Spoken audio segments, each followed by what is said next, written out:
अहमदनगरमधील भिंगार येथे आमदार संग्राम जगताप यांच्या वाढदिवसानिमित्त मोफत नेत्र तपासणी तसेच मोतीबिंदू शस्त्रक्रिया शिबिर आयोजित करण्यात आलं होतं।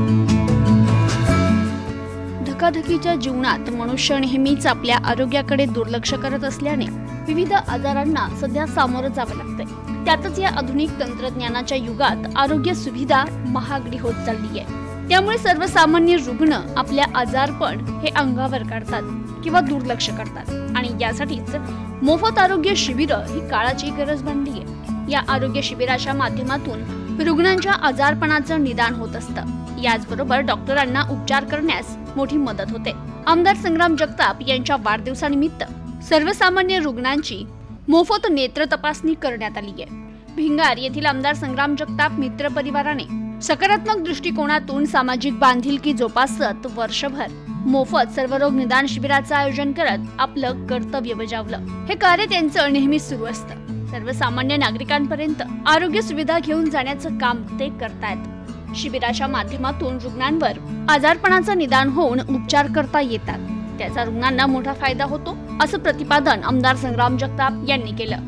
अहमदनगरमधील भिंगार येथे आमदार संग्राम जगताप यांच्या वाढदिवसाचं औचित्य साधत आमदार संग्राम भैया जगताप मित्र परिवार आणि बुधराणी हॉस्पिटल यांच्या संयुक्त विद्यमाने मोफत नेत्र तपासणी आणि मोतीबिंदू शस्त्रक्रिया शिबिराचं आयोजन करण्यात आलं होतं। यावेळी आमदार संग्राम जगताप, प्राध्यापक माणिकराव विधाते, शिवम भंडारी, दीपक राहिंज, महेश झोडगे, पोपट नगरे, विठ्ठल लोखंडे, कल्पेश राऊत, दीपक लिपाणे, सागर चवणके, विशाल बेलपवार, दिनेश लंगोटे, रवी राहिंज, संकेत झोडगे, शैलेश हेकरे, प्रवीण घावरी, सूरज देवतरसे, ओम भंडारी, आकाश जाधव, अभिजित सपकाळ, मारुती पवार, विलास तोडमल, सुदाम गांधले, अजिंक्य भिंगारदिवे, सिद्धार्थ आढाव, आनंद क्षीरसागर, कमलेश राऊत, सचिन वाघ, देवांग गोष्टी समाज उपाध्यक्ष ज्ञानेश्वर फासे, प्रवीण खरपे, अनिल सोळसे, अक्षय नागापुरे, प्रमोद जाधव, रत्नदीप दरवडे आदी उपस्थित होते।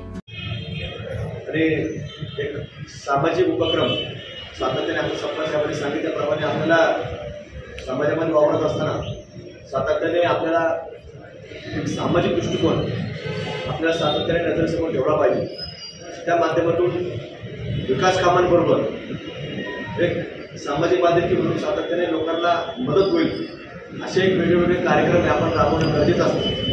म्हणून आज देखील या युवक जे असतील किंवा युवक जे असतील ते लोकांनी पुढाकार घेतला आणि ह्या निमित्तानं औचित्य कुठलं जरी असलं तरी लोकांची मदत केली पाहिजे, लोकांना काही ना काही आपण मदत निर्माण केली पाहिजे अशा भावनेतनं असं झालं त्यांनी आज हा उपक्रम आयोजित केला। खरं तर आपल्याकडं यातच मागाशी बोलत असताना डॉक्टरसाहेब सरांना म्हटलं की तुमच्याकडं जादूभाऊ गोडलेंनी हे गेल्या काही वर्षापूर्वी मला वाटतं 17-18 वर्षापूर्वी त्यांनी चळवळ सुरू केली नागरजोळा परिसरात। ही मोतीबिंदू शस्त्रक्रिया शिबिराचं त्यांनी बुधराणी हॉस्पिटलच्या माध्यमातून सुरुवात केली। हळूहळू त्यांनी त्याला व्यापकता दिली आणि अगदी प्रत्येक गाव खेड्यापर्यंत ही संकल्पना त्यांनी पोहोचवली आणि एक मोतीबिंदू या बाबतीमध्ये खरं तर जागृती नव्हती, लोकांना थोडं दुर्गड दिसायचं। पण फार पूर्वीच्या काळामध्ये लोक तेवढी ऑपरेशन म्हटलं थोडी घाबरायची आणि लोक पुढे येत नसायचे। जसं एकाचं झालं दुसऱ्याला ते सांगायचं की 10 मिनिटाचं 15 मिनिटाचं काम आहे। एकदा ते ऑपरेशन मोतीबिंदूचं केलं तर त्याला तुझी दृष्टी पुन्हा पूर्वीसारखी होती। ते एकदा लोकांच्या लक्षात आल्यामुळे लोक त्याच्यामध्ये पुढाकार घेऊ लागले आणि याची जागृती निर्माण होऊ लागली।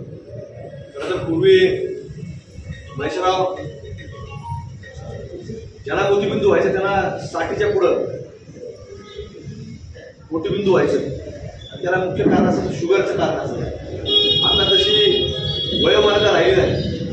आता मृत्यूबिंदू त्या दिवशीच एक अगदी 33 वर्षाचा तरुण, मी त्याला फोन केला मार्च महिन्यामध्ये आणि त्याला मी म्हटलं कुठं आहे, ते म्हणला मी घरी आहे.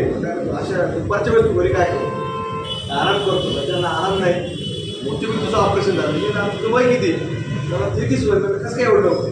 त्याला डॉक्टर म्हटले आम्हालाही काही कळलं नाही, पण 33व्या वर्षी त्याचं मोतीबिंदू शस्त्रक्रिया शिबिर म्हणजे मोतीबिंदू करावं लागलं, ऑपरेशन करावं लागलं.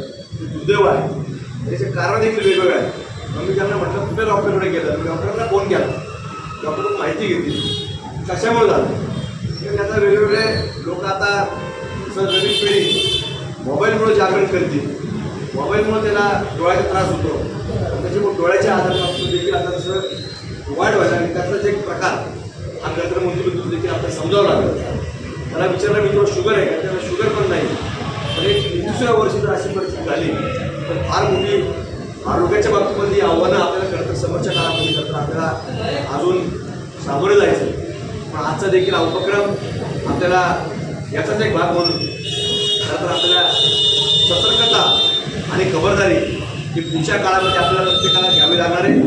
आज खरं तर एक वेगळा उपक्रम यानिमित्ताने या दोघं मंडळींनी आयोजित केला. मनापासून त्यांचे शिवम जे असतील किंवा दीपक जे असतील दोघांचे आभार व्यक्त करतो. असं औचित्य साधून आपण काही ना काही उपक्रम सातत्याने लोकहिताचे लोकांना कुठेतरी मदत करण्याचे उपक्रम आपण राबवले पाहिजे. अशीच एक संकल्पना आपण खरं तर राबवावी अशीच अपेक्षा व्यक्त करतो. आणि आपण जो उपक्रम आयोजित केला त्याबद्दल दोघांचे धन्यवाद व्यक्त करतो. बुलढाणा हॉस्पिटलच्या टीमचे देखील आभार व्यक्त करतो. आणि जे जे या ठिकाणी नागरिक तपासणी करता आले असतील परमेश्वरच्या प्रार्थना करतो कुठल्याही शस्त्रक्रियांची वेळ त्यांच्या येऊ नये, मोतीबिंदूची ठिकाणी येऊ नये, तपासणी करा आणि सुखरूप प्रत्येक घरी जावं अशीच आजच्या परमेश्वरने प्रार्थना करतो. सामाजिक उपयोगी असे वेगवेगळ्या प्रकारचे कार्यक्रम घेतलेले आहेत आणि या कार्यक्रमामधून खरं तर सर्वसामान्य जी जनता असते त्या जनतेला प्रत्यक्ष कशी मदत होईल याबाबत खरं तर भैयाचा नेहमी सहभाग असतो. त्याच्या सूचना असतात. आपला सर्वांना माहिती आहे की आता गेल्या काही वर्षापासून आपली जी महागाई वाढलेली आहे, या महागाईची समस्या इतकी मोठी निर्माण झालेली आहे की या समस्येमध्ये जर एखादा छोटासा आजार जर एखाद्या कुटुंबाच्या मागे आला तर साहजिकच त्यांना अनेक मोठ्या प्रमाणामध्ये आर्थिक संकट त्यांच्यावर येत असतं.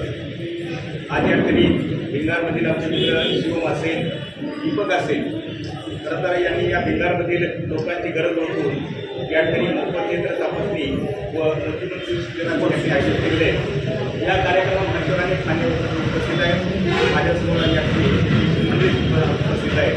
खरं तर सर्वप्रथम मी त्यांचं स्वागत करतो आणि आपल्या सर्वांच्या वतीने या ठिकाणी शिवम आणि दीपकला या ठिकाणी शुभेच्छा देतो. त्यांचं खरं तर आभार मानतो.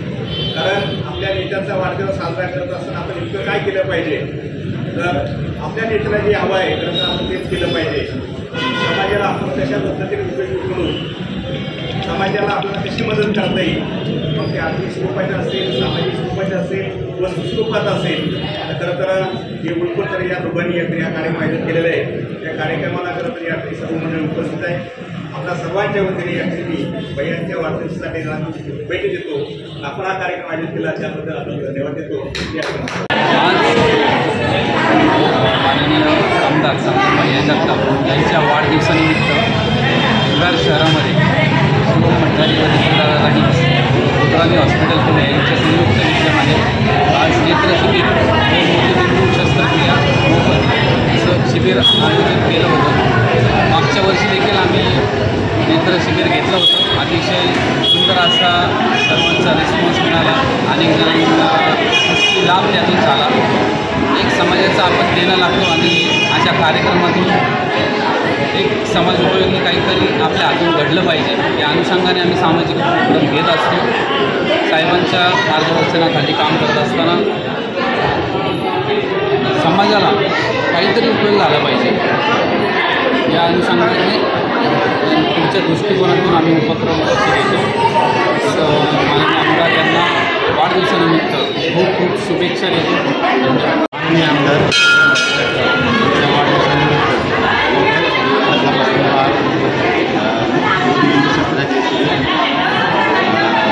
शिवमदादा भंडारी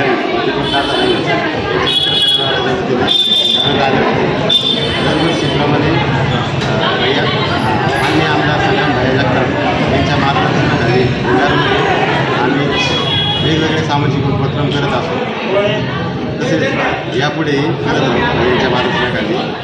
आणि भैयांना वाढदिवसाच्या कोटी कोटी शुभेच्छा. भैयांच्या हातून नगरची, नगर शहराची, तसेच म्हणजे भविष्यात महाराष्ट्राची सेवा होईल यात आई तुझं 12 जून 2024 सकाळ भैया जगताप यांच्या वाढदिवसानिमित्त आज निवासी युवा नेते शिवमदादा भंडारी आणि आमचे जीवन मित्र दीपकदादा राईत यांनी हा उपक्रम राबवला आहे. तो खरंच खूप भरपूर लोकांना फायदा ठरण्यात आहे. आजकाल रक्तदान, मोतीबिंदू, नेत्रदान हे शिबिर खूप क्वचित ठिकाणी राबवल्या जातात. याचा जो उपयोग आहे हा खरंच सामाजिक कार्यामध्ये ह्या दोघांनी खूप हातभार लावलेला आहे. आजही असो, इथून मागचे जर पाहिले तर त्यांनी वारंवार चांगले सामाजिक विकासासाठी, समाजसेवेसाठी हातभार लावलेला आहे. संग्राम भैया जगताप यांना किशोर उतरे परिवारातर्फे आणि शुक्लेश्वर आरती मंडळातर्फे मी त्यांना वाढदिवसाच्या हार्दिक शुभेच्छा व्यक्त करतो. प्रतिनिधी अनिकेत गवळी, न्यूज टुडे 24, अहमदनगर. इलेक्ट्रॉनिक क्षेत्रातील अहमदनगर जिल्ह्यातील विश्वसनीय नाव राम एजन्सी. नगर जिल्ह्यातील सर्वात मोठे सॅमसंग शोरूम राम एजन्सी. 155 पेक्षा अधिक प्रोडक्ट्स, भरघोस डिस्काउंट, आकर्षक किंमत, सर्वोत्कृष्ट सर्व्हिस, फायनान्स सुविधा, कॅशबॅक ऑफर, 28 पेक्षा अधिक जगतविख्यात ब्रँड्स येथे उपलब्ध. प्रत्येक उन्हाळ्यातील भरवशाचे सोबती refrigerator, air conditioner, cooler, washing machine यांसारखी दर्जेदार उत्पादनं फक्त राम एजन्सीजमध्ये. HDFC, बजाज फायनान्स, TVS यांसारख्या कंपन्यांची फायनान्स सुविधा उपलब्ध. Ram agency, Savedi, Navi Peth, market yard, Ahmednagar.